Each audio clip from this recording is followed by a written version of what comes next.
My name is Bill Knott, and I run a little company called Restylers. We do basement kitchen doors for kitchens and wardrobes, etc. We'd also do full kitchen fits and fitted bedrooms. Company's been going now since about 1993, originally as a DIY and hardware store.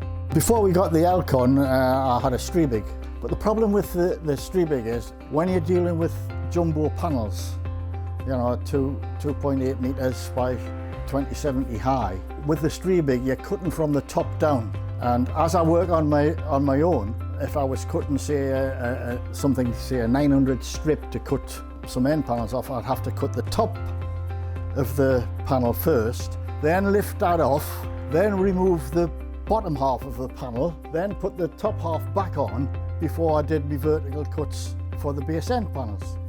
With the clamps, it's totally the reverse. You put the panel on, the clamps come down, lift the panel up, and you cut from the bottom of the panel.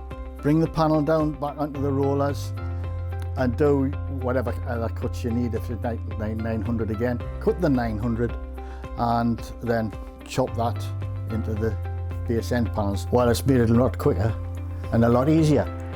And you know, when you get to be an old fella like me, you want to make everything as easy as possible.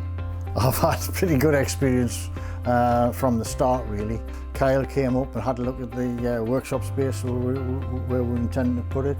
We did a deal on the existing Strebig saw on a part exchange basis. I've followed up with a visit down to the showroom to have a look at the Elcon, and it seemed to be the ideal thing for what we're looking for.